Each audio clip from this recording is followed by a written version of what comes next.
Bismillahirrahmanirrahim. Selain jamak salim, terdapat jamak taksir. Taksir artinya pecah. Maksud daripada pecah di sini adalah ketika dia sudah dibentuk jamak, maka bentuk mufradnya telah mengalami perubahan. Perubahan-perubahan yang terjadi pada jamak taksir, yang pertama adalah dengan cara menambah huruf. Yang kedua dengan cara mengurangin huruf.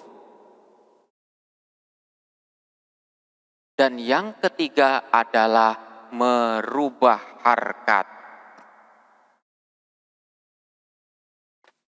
Ini yang terjadi pada jamak taksir.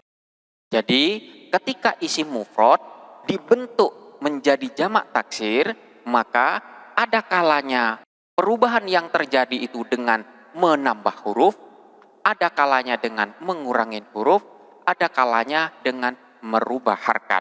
Mari kita beri contoh satu persatu. Yang pertama dengan menambah huruf. Contohnya seperti lafadz qalamun. Ini adalah bentuk mufrad yang bermakna satu pena. Ketika lafadz qalamun ini dibentuk menjadi kalimat jamak, maka akan menjadi aqlam. Yang jelas kita bisa melihat perbedaan yang ada. Ketika berbentuk mufrad, di sini terdapat 3 huruf hijaiyah. Huruf pertama adalah qaf, huruf kedua adalah lam, kemudian huruf yang ketiga adalah mim. Sementara ketika dia sudah berubah berbentuk jamak, maka di sini terdapat 5 huruf hijaiyah. Yang pertama adalah hamzah, kedua qaf, ketiga lam, keempat alif, dan yang kelima adalah mim. Jelas di sini sudah ada 2 penambahan huruf hijaiyah. Sementara harkatnya pun berbeda. Ini yang terjadi dari penambahan huruf. Yang kedua yang terjadi adalah dengan mengurangin huruf. Kita ambil contoh lafadz kitabun adalah satu kitab. Ini bentuk mufradnya. Ketika dibentuk jamak, maka lafadz kitabun ini menjadi kutubun. Kita bisa melihat bahwa ketika berbentuk mufrad di sini terdapat 4 huruf hijaiyah. Huruf pertama adalah kaf, huruf kedua ta, huruf kedua alif, dan huruf ketiga ba. Sementara ketika dia sudah dibentuk jamak, maka di sini huruf hijaiyahnya hanya ada 3. Maka ada 1 huruf yang hilang.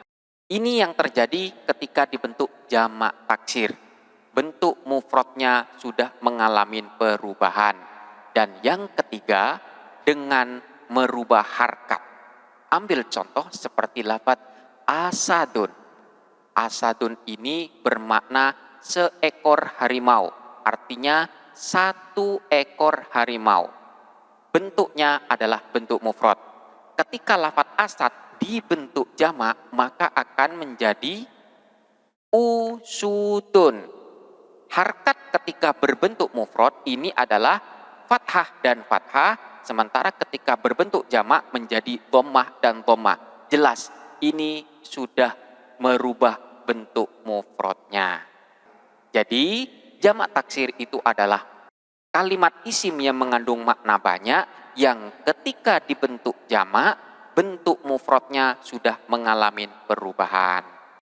Selanjutnya, i'rab daripada jamak taksir adalah yang pertama ketika dalam keadaan rofa, maka tanda rofaknya di sini dengan menggunakan dhammah. Contohnya seperti lafadz jaa ar-rijal.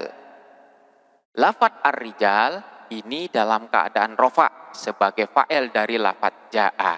Tanda rofaknya di sini menggunakan dhammah. Selanjutnya yang kedua dalam keadaan nasab. Tanda nasabnya di sini menggunakan fathah. Ambil contoh seperti lafadz ra'aitu ar-rijal. Lafadz ar-rijal dalam keadaan nasab sebagai maf'ul, sasaran, objek dari lafaz ra'aitu. I'rabnya wajib nasab, tanda nasabnya dengan menggunakan fathah, tidak menggunakan tanda nasab yang lain. Dan yang ketiga, ketika dalam keadaan jer, tanda jernya dengan menggunakan kasroh. Seperti contohnya, minar rijal. Lafaz ar-rijal, i'rabnya jer karena kemasukan huruf jer min. Tanda jernya wajib dengan menggunakan kasroh, tidak menggunakan yang lain. Ini adalah i'rab dari jamak taksir.